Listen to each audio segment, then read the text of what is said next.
Short discussion అడిగింది కూడా అందరూ కలిపి బీఎస్సీలో తీసుకున్న నిర్ణయం. అన్న ప్లీజ్ అన్న, ప్లీజ్ నా మాట ప్లీజ్ ప్లీజ్ ప్లీజ్ అన్న. బీఎస్సీలో నిర్ణయం తీసుకొని ఆ సభ్యులు కూడా ప్రిపేర్ అయ్యి ఏదో మాట్లాడదామని వచ్చున్నారు. ఇక్కడ మా సభ్యులు కూడా ప్రిపేర్ అయ్యి మాట్లాడారు. నేను కూడా ప్రభుత్వం తరపున రిప్లై ఇవ్వడానికి సిద్ధంగా ఉన్నానని చెప్పేసి నేను కూడా చెప్పడం జరిగింది. ప్రతి ఒక్కరికి కూడా ఈ కాపీని కూడా మేము సర్వ్ చేయడం జరిగింది. నేను వాళ్ళు మాట్లాడుతున్నప్పుడే మిమ్మల్ని ఒక అప్పీల్ అడిగాను అధ్యక్ష. దానిలో భావం ఏంటంటే కంపల్సరీగా వీళ్ళు మేము వాస్తవాలు మాట్లాడుతుంటే వినే ఓపిక ఉండకుండా డెఫినెట్గా వాళ్ళు ఏదో ఒక వంక పెట్టుకొని వాకౌట్ చేస్తారని నాకు ఉన్న 6 సెన్స్ పనిచేసింది. కాబట్టి ఇందాక మిమ్మల్ని ఒక్కసారి అవకాశం ఇవ్వండి అధ్యక్ష, అది కూడా నేను మైక్లో రికార్డ్ అయ్యేటట్టుగా చెప్తానని చెప్పి మిమ్మల్ని అడగడం జరిగింది అధ్యక్ష. అదే జరిగింది అధ్యక్ష. ఏ వంక లేనో తప్పు, దయచేసి క్షమించాలి. ఈ ఓడు ఉపయోగించవచ్చో లేదో తెలీదు. ఏ వంక లేకపోతే డొంకబట్టి గేడ్చారట కొంతమంది. కానీ పరిస్థితి ఎలా ఉంది అధ్యక్ష, ఈరోజు సోము వీర్రాజు గారు ఏదో మాట్లాడితే ప్రధానమంత్రి గారి టూర్ గురించి దాన్ని బేస్ చేసుకొని ఈరోజు వీళ్ళు వాకౌట్ చేసే పరిస్థితి వచ్చిందంటే లా అండ్ ఆర్డర్ మీద మేము మాట్లాడితే విని తట్టుకోలేని పరిస్థితి వాళ్ళకు ఉందా అధ్యక్ష? దానికో సమాధానం చెప్పాలి. వాళ్ళు వాకౌట్ చేశారంటేనే దాని అర్థం అధ్యక్ష. ఈరోజు సుమారుగా 6% క్రైమ్ రేట్ తగ్గించామని మేము గర్వంగా చెప్తూ ఉంటే ఇష్టానుసారంగా అక్కడ కూర్చొని వెబ్సైట్ పనిచేయట్లేదు, 112 కింద టైంలో వచ్చింది, వాటన్నిటికీ నేను సమాధానం పెట్టుకున్నాను అధ్యక్ష. అవన్నీ విని ఓపిక ఉండాలి. లేనిపోయిన ఆరోపణలు వేస్తాడు ఒక సభ్యుడు వచ్చి ఏదేదో ఎవరి గురించో మాట్లాడి ఆ డబ్బులందిని ఈ డబ్బులందిని అని ఏది పడితే అది మాట్లాడేస్తే విని ఊరుకోవడానికి అధ్యక్ష ఈరోజు ప్రభుత్వం ఉంది. ఈరోజు గవర్నమెంట్ మేము ఒకటి ఎన్డీఏ గవర్నమెంట్ బయటకు వచ్చిన తర్వాత ఒక విషయం చెప్పి నేను స్టార్ట్ చేశాను అధ్యక్ష. మాట్లాడితే ఆ సభ్యుల్లో చాలామంది రెడ్ బుక్ అన్నారు. ఎస్, నేను రెడ్ బుక్కి కన్ఫైన్ ఉన్నా. మా లోకేష్ బాబు గారు ప్రతిపక్షంలో ఉండేటప్పుడు యువగలం పాదయాత్ర సందర్భంగా ప్రతి మీటింగ్లో కూడా తీసుకెళ్లి రెడ్ బుక్ చూపించారు. ఆ రెడ్ బుక్ చూసి నమ్మారు కాబట్టి 164 సీట్లు మా ఎన్డీఏ గవర్నమెంట్కి వచ్చింది అధ్యక్ష. ఆ రోజు శాంతి భద్రతలు కాపాడుతాం నమ్మకం మా ఎన్డీఏ కూటమి సభ్యుల మీద ప్రజలకు ఉంది. ఆ రెడ్ బుక్ ద్వారానే అన్యాయం చేసిన ప్రతి ఒక్కరిని శిక్షిస్తామని ప్రజలు నమ్మున్నారు. ఆ రెడ్ బుక్ ద్వారానే ఎవరైతే అన్యాయాలు చేశారో వాళ్ళందరినీ జైలుకు పంపిస్తారని చెప్పి ప్రజలు నమ్మున్నారు. ఆ నమ్మకంతోనే ఈ రోజు వరకు కూడా మమ్మల్ని ప్రజలు ఆశీర్వదిస్తున్నారు, ఈ రోజు వరకు సపోర్ట్ చేస్తున్నారు. ఎస్, ఆ రెడ్ బుక్ వల్లే. ఆ రెడ్ బుక్ చూసి భయపడిపోయి దాని గురించి మాట్లాడి మేము రిప్లై ఇస్తే వినే ఓపిక లేక ధైర్యం లేక వాకౌట్ పేరిట పారిపోతే ఈరోజు మేము ప్రజలకు సమాధానం చెప్పాల్సిన అవసరం ఉంది అధ్యక్ష. ఈరోజు సభ ద్వారా ప్రజలకు సమాధానం చెప్పాలి. మీకు సమాధానం చెప్పినా కూడా వినే ఓపిక మీకు ఉండదు, వినే పరిస్థితి మీకు ఉండదు, వినే స్థాయి కూడా మీది కాదు. కాబట్టి ప్రజలకు సమాధానం చెప్తున్నాను అధ్యక్ష. ఈరోజు మా గవర్నమెంట్ కూడా దుష్ట శిక్షణ శిష్ట రక్షణ అనే నినాదంతోనే ఉంది అధ్యక్ష. దాన్ని బేస్ చేసుకునే prevention of crime, maintain of public order అనే దృష్టితో mainly training, use of technology tools and timely response, ఈ TTT విధానం ద్వారా ఈరోజు పోలీస్ డిపార్ట్మెంట్ గౌరవ ముఖ్యమంత్రి నారా చంద్రబాబు నాయుడు గారి సారథ్యంలో ఎఫెక్టివ్గా వర్క్ చేస్తుందని చెప్పడానికి ఇదొక ఉదాహరణగా చెప్తున్నాను అధ్యక్ష. దీంతో పాటు అధ్యక్ష మీ అందరికీ తెలుసు, మనకి శాంతి భద్రతలు మరియు చట్టం అనేది అధ్యక్ష అది కాపాడడం అనేది పరిపాలన బాధ్యత మాత్రమే కాదు అధ్యక్ష, అది రాజ్యాంగబద్ధమైన కర్తవ్యం. ఇందాక సభ్యులు మాట్లాడుతూ ఆర్టికల్ 21 గురించి మాట్లాడారు. దానికి 100కి 100 పాళ్ళు కట్టుబడి ఉన్నామని చెప్పి ఈ సభాపూర్వకంగా ప్రజలకు నేను చెప్తున్నాను అధ్యక్ష.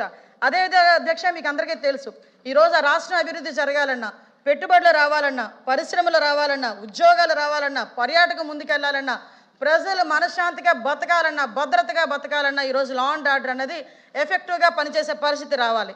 లాస్ట్ 5 సంవత్సరాల గవర్నమెంట్లో కూడా ఆ శాంతి భద్రతలు లేవు కాబట్టి వచ్చే పరిశ్రమలన్నీ వెనక్కి పారిపోయాయి. వచ్చి పెట్టుబడులు పెడతామన్న పెట్టుబడిదారులు కూడా వెనక్కి పారిపోయే పరిస్థితి. ఒక ఉద్యోగం లేక యువత కూడా గాంజాకి డ్రగ్స్కి అలవాటు పడిపోయి జీవితాన్ని చిత్రం చేసుకున్న పరిస్థితి. బయటకు వచ్చే మహిళ మళ్ళీ తిరిగి ఇంటికి వెళ్తుందో లేదో తెలియని పరిస్థితి. ఇలాంటి పరిస్థితుల నుంచి ఈరోజు లా అండ్ ఆర్డర్ క్రమం ఎంత పర్ఫెక్ట్గా మేము పనిచేస్తున్నామని చెప్పడానికి ఈ భారతదేశంలో పెట్టుబడులు పెట్టిన రాష్ట్రంలో ఆంధ్రప్రదేశ్ రాష్ట్రం మొట్టమొదటి స్థానంలో ఉందని చెప్పడానికి ఈ లా అండ్ ఆర్డర్ ఎంత ఎఫెక్టివ్గా పనిచేస్తామని చెప్పడానికి ఇది ఒక ఉదాహరణగా మేము చెప్తున్నాం అధ్యక్ష. దీనిలో భాగంగా అధ్యక్ష ఇందాక మీకు ఒక ఈ విషయాలన్నీ చెప్పిన తర్వాత నేను మాట్లాడతాను అధ్యక్ష. ఎందుకంటే ఈరోజు పోలీస్ డిపార్ట్మెంట్ ఎఫెక్టివ్గా పనిచేయాలంటే మీకు కూడా తెలుసు అధ్యక్ష, పెద్దలు, పోలీస్ డిపార్ట్మెంట్ పనిచేయాలంటే ఎక్కడైనా క్రైమ్ జరిగిన తర్వాత వాళ్ళ ఇన్వెస్టిగేషన్కి సంబంధించి ఇన్వెస్టిగేషన్ టూల్స్ ఉండాలి, ఫోరెన్సిక్ ల్యాబొరేటరీ పనిచేయాలి, వాళ్ళు ఎవిడెన్స్లు కలెక్ట్ చేయాలి, తర్వాత కోర్టుకి సబ్మిట్ చేయాలి, అక్కడ ప్రాసిక్యూషన్ జరగాలి, తర్వాత తీర్పులు వెలువడాలి. ఇంత పెద్ద ప్రొసీజర్లో ప్రతి ఒక్క దగ్గర కూడా ప్రతి స్టెప్లోని కూడా పోలీస్ డిపార్ట్మెంట్ వాళ్ళకి సంబంధించిన మౌలిక సదుపాయాలు ఇవ్వాల్సిన అవసరం ఉంది అధ్యక్ష. ఇందాక మాట్లాడుతూ బడ్జెట్లో నువ్వు ఇంత ఖర్చు పెట్టేవెందుకు, ఉమెన్కి సంబంధించి 3 కోట్లకి 10 కోట్లకి 3 కోట్లే ఖర్చు పెట్టారు, లేకపోతే ఈగలకి 30 కోట్లే ఖర్చు పెట్టారని మాట్లాడిన పెద్ద మనుషులకి ఒక్కసారి వాళ్ళకి తెలియదేమో అధ్యక్ష. 2021, 22, 23కి సంబంధించి ఈ స్టేట్ గవర్నమెంట్ ఒక ప్లాన్ ఆఫ్ యాక్షన్ ప్లాన్ కూడా సెంట్రల్ గవర్నమెంట్కి పంపించకపోవడం వల్ల 180 కోట్లు ఈ రాష్ట్రం పోలీస్ డిపార్ట్మెంట్ నష్టపోయిందని చెప్పడానికి నిజంగా సిగ్గుపడాలి. వీళ్ళ అధ్యక్ష బడ్జెట్ల గురించి మాట్లాడుతున్నారు. ఈరోజు మా గవర్నమెంట్ వచ్చిన తర్వాత ఎంఓపిఎఫ్ నిధుల కింద పాత బకాయిలు 60 కోట్లు మేము తిరిగి చెల్లించి ఈరోజు తిరిగి ఒక 32 కోట్ల రూపాయలతో మళ్ళీ తిరిగి ఎంఓపిఎఫ్ నిధులు తీసుకొచ్చుకొని ఈరోజు తిరిగి స్ట్రీమ్లైన్ చేసుకొని ఫింగర్ ప్రింట్ అథెంటికేషన్ దగ్గర నుంచి పామ్ ప్రింట్ అథెంటికేషన్ దగ్గర నుంచి సీసీటీవీస్ ఆఖరికి సీఎంగా 2014 నుంచి 19 వరకు సీఎం గారు 14,000 సీసీటీవీ కెమెరాస్ పెడితే 19 నుంచి 24 వరకు సీసీటీవీ కెమెరాలు కూడా దిష్టి బొమ్మల్లాగా ఎక్కడ పడితే అక్కడ ఉన్నాయి, కానీ ఒక్కటి కూడా పనిచేసిన పాపాన్ని పోలేదు అధ్యక్ష. ఆఖరికి మళ్ళీ ఎన్డీఏ గవర్నమెంట్ వచ్చిన తర్వాత ఈరోజు గవర్నమెంట్ చాలా ప్రెస్టేజియస్గా సీసీటీవీ కెమెరాస్ని తీసుకొని దగ్గర స్టేట్ మొత్తం మీద చూసుకుంటే 1,00,000 పైగా సీసీటీవీ కెమెరాస్ ఏర్పాటు చేసుకొని సర్వేలెన్సెస్ని కూడా ఈరోజు మేము పటిష్టం చేసుకునే పరిస్థితి కనిపించింది అధ్యక్ష. వీటితో పాటు డ్రోన్స్ అధ్యక్ష, ఎక్కడైనా ఏదైనా అఫెన్సెస్ జరగచ్చు అనే చిన్న ఇన్ఫర్మేషన్ వచ్చినా ఈవ్ టీజింగ్ జరుగుతుందేమో అని చెప్పి కాలేజీల దగ్గర ఓపెన్ డ్రింకింగ్ జరగకుండా బయట, ఆఖరికి ఓపెన్ గ్యాంబ్లింగ్స్ జరగకుండా బయట ఎక్కడ పడితే అక్కడ డ్రోన్ తిరుగుతుందని భయంతో, నిఘా వ్యవస్థ పనిచేస్తుందని భయంతో ఈరోజు బయటకు వచ్చి క్రైమ్ చేయడానికి కూడా భయపడే పరిస్థితి. దానివల్లనే అధ్యక్ష ఈరోజు మీ అందరికీ కూడా ఇన్ఫర్మేషన్ మొత్తం అంతా ఇచ్చాం అధ్యక్ష. ఈరోజు క్రైమ్ ఓవర్ వ్యూ చూసుకుంటే అధ్యక్ష సుమారుగా లాస్ట్ ఇయర్లో 1,10,193 కేసులు కనుక మనకు నమోదైతే ఈరోజు ఈ సంవత్సరం అధ్యక్ష 2025కి సంబంధించి 1,02,090 మాత్రమే కేసులు నమోదవడం జరిగింది. ఓవరాల్గా చూసుకుంటే క్రైమ్ ఓవర్ వ్యూ 6.6% తగ్గింది అధ్యక్ష ఈ 20 నెలల కాలంలో అని చెప్పడానికి కూడా నేను గర్వపడుతున్నాను అధ్యక్ష. ఈరోజు ఇందాక సభ్యులు మాట్లాడుతూ అధ్యక్ష కొంతమంది ఉమెన్ మీద ఎక్కువైపోయినాయి అన్నారు. ఉమెన్ మీద ఏదైనా అట్రాసిటీస్ ఏదైతే ఉన్నాయో అవి కూడా క్రైమ్ అగైనెస్ట్ ఉమెన్ కూడా 4% తగ్గిందని చెప్పడానికి కూడా సభాపూర్వకంగా ప్రజలకు చెప్పే కార్యక్రమాన్ని కూడా మీకు దగ్గర తీసుకుంటున్నాను అధ్యక్ష.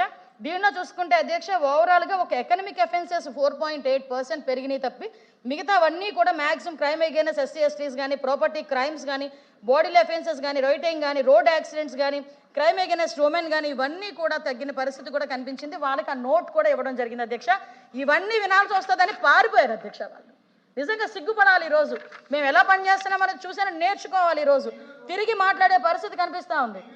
ఆ టీవీలో చూస్తే వాళ్ళకి రావాలి కదా. ఇంకోటి అధ్యక్ష ఈరోజు అదే విధంగా అధ్యక్ష ఈ ప్రాపర్టీ అఫెన్సెస్లో అధ్యక్ష ఏదైతే డిటెక్షన్ ఉన్నది ఉంటుంది అధ్యక్ష మీకు తెలుసు.